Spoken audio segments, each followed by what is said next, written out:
Përshëndetje të nderuar miqtë e mi, sonte do të vi në fakt me një rëfi tek ju që është një letër e kthyer. Do të thoni në ç'kuptim letër e kthyer.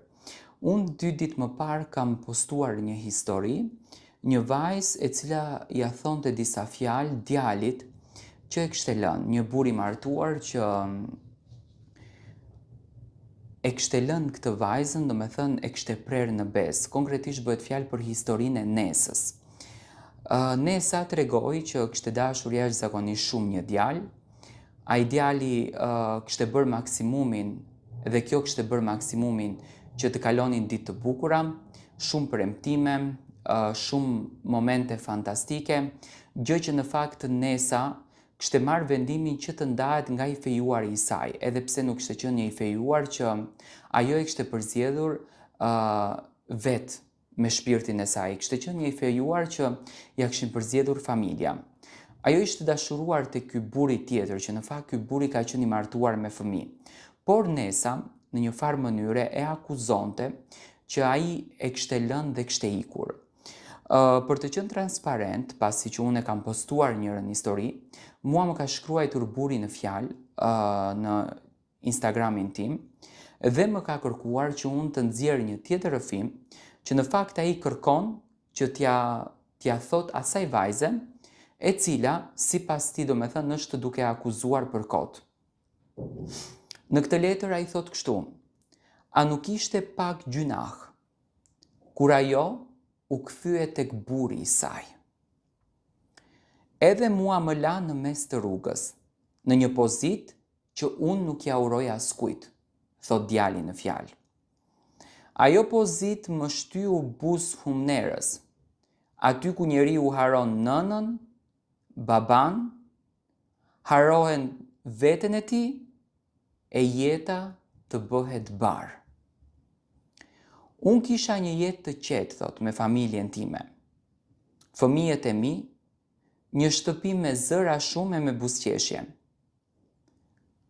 Por kur ajo shkoi tek burri i saj, domethënë zotëria thot që kjo e ka lënë këtë, për mua thot nisi haresa. Pastaj thot u bëm bashk, por familja e saj thot më thiri, më ofendoi edhe më përuli. Shkova në polici dhe policia mori vajzën. E vendosa aty ku duheshte të ishte. 2 javë kaluan e më pastaj më erdhi një lajm i zi nga ana e familjes time. Zemra mu shtrëngua, thot, u gjënda përballë zgjedhjes më të rëndë, ose dashurin, ose familjen. Zgjodha familjen, thot, sepse familja është e shenjtë. E thira familjen e saj edhe u ndam me mirësi.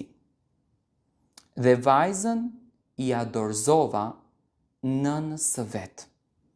Pa zhurmë, pa mlef, edhe pa urrejtje. Do me thënë, me sa unë e kuptoj, kanë patur një vajzë në këtë mes. U nisa për në Gjermani, thot, për punë për të ardhmen e fëmijëve të mi. Por ofendimet nuk pushuan. Provokime, fjalë, gjykime, madje edhe në TikTok. Unë heshta sepse heshtja ime ishte rregulli im me familjen time. Ajo nuk u nda nga burri se e ndava unë. U nda më herët, thot, por njerëzit flasin edhe fjalët bien sigur. Unë e ndala nga çdo rrugë e keqe. Për të u plagosa, thot, për të, thot, u thera, por kur nuk u dorëzova për dashurinë. Zoti e bëft hajër jetën e saj, unë u largova me paqe, pa mallkim edhe pa urrejtje. Të uroj fat, dashuri dhe harmoni në jetën tënde.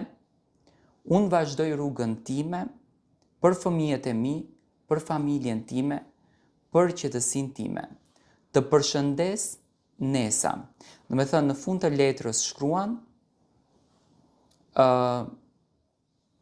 edhe djali, do me thënë, që e ka shkruar këtë letër, që është realisht të Bani. Do me thënë, është kjo historia që ky djalë ja shkruajti kësaj vajze, e cila në fakt ditë më parë ka sjellur një rrëfim që ishte dashuruar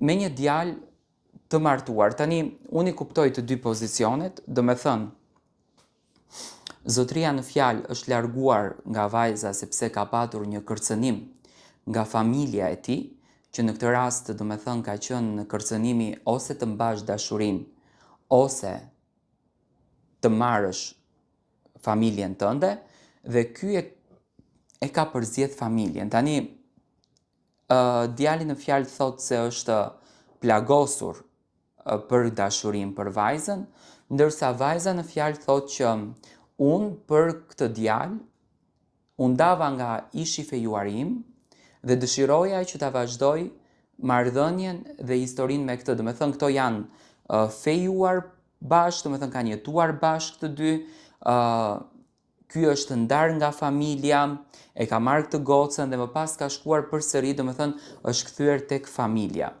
Tani unë nuk dua të bëj gjyqtari në këtë mes, sepse në fund të fundit, në këto raste, gjithmonë faji mbetet jetim. Por ajo që unë dua të them, pasi që çifti thot në fakt që jemi ndarë me mirësi, unë mendoj që gjërat me zor nuk bëhen.